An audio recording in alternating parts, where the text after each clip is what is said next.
Une femme qui s'assume à 100%, ça n'existe pas.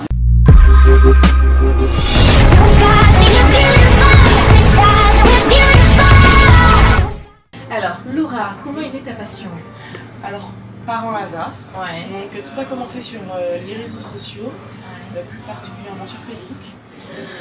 Alors, en fait, il y a 6 ans exactement, je faisais à peine une taille 42.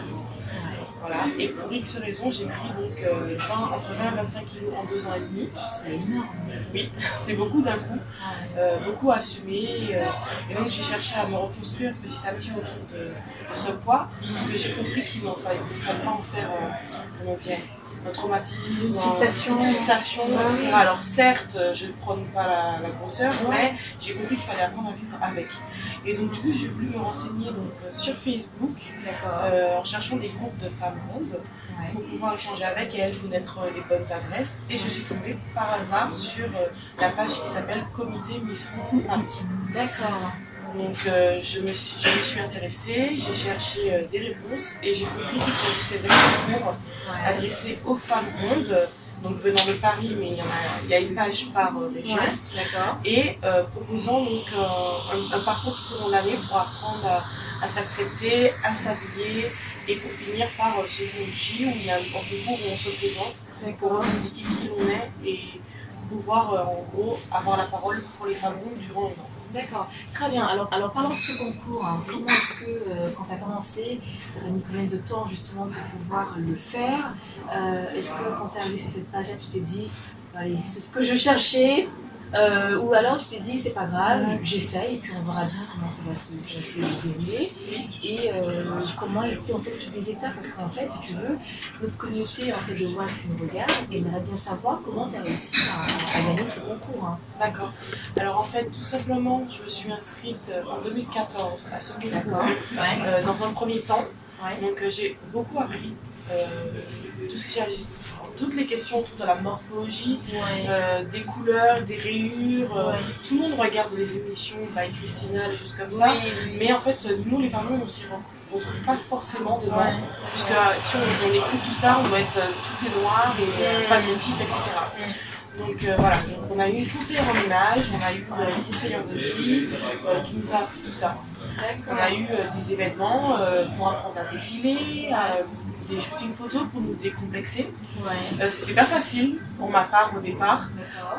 Autour de moi, tout le monde n'était pas très encourageant dans ce sens-là. De toute façon, c'est un concours qui n'est pas très connu encore aujourd'hui. Bah oui, la preuve, je ne connais pas. Donc, du coup, en fait, au départ, au moment du concours, vous êtes plusieurs milliers de femmes.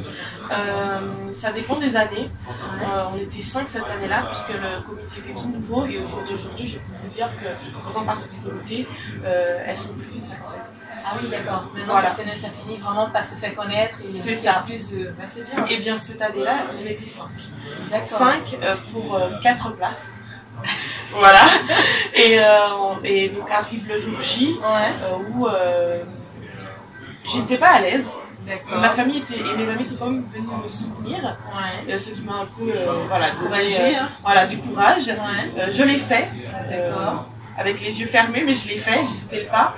Mais au moment du discours, j'ai eu énormément de mal à me décrire. J'ai eu beaucoup de mal à expliquer ce que je voulais revendiquer parce que je me suis rendue compte que j'étais quand même pas convaincue de ce que je voulais faire exactement, parce que c'était tout nouveau. Voilà. Et donc, ce qui va me surprendre, c'est que je suis arrivée 5e sur 5. C'est-à-dire que j'ai vu les 4 autres filles écharpées, sauf moi. Et donc là, je me suis complètement remise en question. Je me suis dit, mais qu'est-ce que j'ai mal fait? Qu'est-ce qui n'a pas marché? Voilà, qu'est-ce qui n'a pas marché? Qu'est-ce que j'ai raté? J'ai pas compris. Je me suis encore remise en question. Je lui ai dit, je suis pas assez grosse pour les rondes, je suis trop grosse pour les filles. Je comprenais pas. Et donc j'ai pris un mois de réflexion en retournant en Martinique. Et je me suis dit, il faut que je refasse. Il faut que je le refasse parce que dans la vie, je suis une femme battante. C'est bien. Voilà, donc déjà, j'aime pas perdre. Voilà, et je suis déterminée. D'accord. Donc j'ai dit que j'allais le refaire, mais avec un objectif bien précis, un projet à mettre en place. Mieux préparé. Voilà, quelque chose de mieux préparé. Et profond. Pas simplement un challenge comme ça, voilà, vraiment quelque chose à apporter en fait à ce comité. Et je l'ai refait en 2015.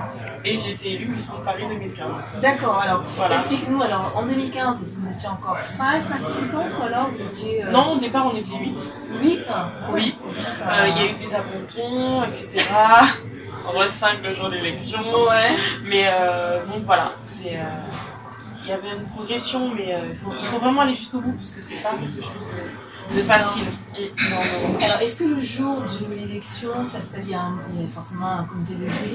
Oui. Mais est-ce qu'en fait, ça se passe un peu comme Miss France, où on vous met des tenues différentes à chaque fois? Oui. Ouais. Oui, alors en fait déjà, toutes celles qui s'inscrivent, c'est un peu comme moi, on a un peu le rêve de tout ce qui est Miss, etc. Ouais. Et ça se passe vraiment comme ça, on a 10 jurys en face de nous. D'accord. Voilà, qui sont là pour nous poser des questions et pour nous découvrir. Ouais. Et on avait plusieurs passages, donc j'ai fait donc, un passage en tenue quotidienne. D'accord. Voilà, j'avais le choix de ma tenue, Ouais. habillée par nos partenaires à ce moment-là. Ouais. J'avais un passage de robe antillaise. Ouais. Donc c'est génial parce que j'ai fait faire découvrir ma culture. D'accord. J'avais un passage en robe de soirée. Ah ouais. Et le passage qui fait peur à tout le monde en maillot de bain. En maillot de bain. Voilà. En maillot de bain, mais finalement c'était plus une peur que. Alors que quand c'est arrivé, on s'est pas posé de questions. Voilà, quand je suis mise en maillot de bain, je me suis pas posé de questions, je me suis lancée. D'accord. Et d'ailleurs, c'est celui où je souris le plus parce que j'avais besoin qu'on se concentre sur mon visage plutôt que sur les formes. Et finalement, c'est ce qui est le plus joli quand je défile. D'accord. Donc voilà. Et donc, on a ces 5 passages-là et les questions du jury le jour J. Très bien. Et du coup, tu as eu le concours au la main. Au la main, je pense pas. Ouais. Parce que en fait, c'était très serré avec ma première dauphine qui avait elle aussi un beau projet à porter. Parce que moi, c'était autour du sport, comme je vous en parlais tout à l'heure. Ouais. Mais elle, c'était tout ce qui était autour de l'art, etc., de la femme, du burlesque. Ouais. Et donc, voilà, c'était serré, mais mon projet et c'est peut-être grâce à ça que je suis passée, oui. Très bien. Maintenant, tu nous as dit tout à l'heure que tu faisais également partie du comité. Oui. C'est ça, hein? Oui, oui. Et tu fais partie du comité quoi pour 2017, 2018? Alors j'ai fait 2016, 2017 et je suis repartie pour une nouvelle année en 2018. Et alors, ça consiste en quoi cette partie du comité? C'est quoi? Tu donnes des conseils à d'autres personnes qui vont faire ce concours ou alors? Alors en fait, en 2016, pardon, Ouais. comme c'était l'année qui suivait, je n'avais pas un poste dans le comité puisque voilà, c'est pas mon rôle. Mais j'étais là pour soutenir et accompagner les candidates, Ouais. leur expliquer mon parcours, comment j'ai vécu la chose, des conseils, voilà, quand elles avaient peur, elles m'écrivaient, je leur répondais. Ouais. Voilà, j'étais vraiment là pour elles. Mais D'accord. par contre, le jour d'aujourd'hui, donc 2017-2018, et j'espère voilà, que ça continue, j'étais la chorégraphe du comité. Je suis également celle qui recherche les partenaires, les sponsors. Ah, c'est très bien. Voilà. Du coup, ça te prend énormément de temps. Oui, et voilà, tous mes week-ends. Du coup, la autre question qui me revient, c'est est-ce qu'il y a des critères? C'est un peu comme, oui, justement, Oui. un peu comme Miss France, il faut avoir 1m60. Ah non, pas de critères de taille. Il n'y a pas de critères de taille, enfin de hauteur, on va dire ça comme ça. Il y a D'accord. des critères de poids. Il faut avoir quand même. Et oui, c'est le seul point c'est le seul concours où on vous demande d'avoir un minimum de poids. Donc en fait, il faut faire 6 kg de plus que sa taille. Qu'importe sa taille. Par exemple, si vous faites 1m50, vous pouvez vous inscrire à partir du moment où vous faites 56 kg. Si vous faites 1m60, vous pouvez vous inscrire à partir du moment où vous faites 66 kg. Et puis, Mais attendez, moi je fais 1m61, Oui. je fais plus de 71 kg, c'est-à-dire que je fais pratiquement 80 kg, je pourrais le faire. en fait, c'est 1m71, donc vous devez faire minimum 1m77. non, 77 kg. Donc je peux le faire. Oui, parce qu'en fait, Miss Ronde, c'est pas ronde, c'est pas dégoulinante, c'est pas bourrelet, c'est une femme qui a des formes. Ouais, carrément. Oui, donc du simple surpoids à la rondeur bien présente, mais c'est une femme Miss Ronde, c'est une femme qui a des rondeurs. Il y a 6 kg de plus que sa taille. Voilà, c'est ça. Fallait partir d'un point, on est parti de là, mais... D'accord, mais si tu le fais pas, ça veut tout simplement dire qu'il y a plus de femmes qui vont le faire. Parce que c'est juste en fait une expression on a l'impression que les discours, il faut simplement dire que ça appartient à des femmes qui ont énormément de poids, alors que c'est pas ça. Non. D'accord. Ça englobe l'ensemble des femmes qui ont plus de voilà, qui ont formes. des formes. D'accord, très bien. Le point que je voulais aborder avec toi, c'est que tu as des projets. Oui. Tu as énormément de projets professionnels. Oui. Tu te consacres à plein temps. Est-ce que tu peux nous expliquer un petit peu tout ce que tu fais, comme ça permettra à d'autres femmes en fait, de notre communauté qui nous regardent, que tu puisses en fait les inspirer. Alors, en plus de tout ce qui est l'investissement au sein du comité, Ouais. et je fais deux choses. Donc, D'accord. par passion, comme je l'expliquais tout à l'heure, je fais encore des shootings photos, des défilés avec des marques ou de mon malgré. D'accord. Tout simplement. Par exemple, j'ai participé à un shooting photo en sous-vêtements avec un partenaire qui s'appelle Art des Dessous pour pouvoir avoir une photo pour soutenir le projet Octobre Rose. Donc, qui est, pour ceux qui ne connaissent pas, la lutte contre le cancer du sein. D'accord. Qui se déroule chaque année en octobre. Par exemple, j'ai organisé un shooting sur ce thème pour pouvoir mettre un peu du mien comme je peux. D'accord, c'est très bien. Et du coup, ça paraîtra en octobre, c'est déjà passé. Ça y est, c'est sur ma page Instagram. Ouais. Voilà, c'est la photo où je suis en sous-vêtements. Pas facile, mais le cœur était là. Et voilà, donc il y a mon message qui est dessus. Voilà, pour soutenir cette cause, même si c'est une pensée, il faut le faire. Je suis donc la créatrice du concept Move Your Curves, qui est un projet qui propose aux femmes rondes de faire du sport. Ouais. Et attention, pas du sport comme des cures d'amaigrissement ou du sport de la perte de poids excessive. Ça, il y en a et il y en aura toujours. Moi, ce que je cherchais, c'est un concept où les femmes viennent faire du sport sans se soucier du regard des autres, de ce que l'autre pense de sa performance, sans challenge, sans objectif autre que celui de s'épanouir. Alors, est-ce que ce challenge que tu le fais dans une salle ou alors tu le fais vraiment en montrant les exercices qu'il faut faire?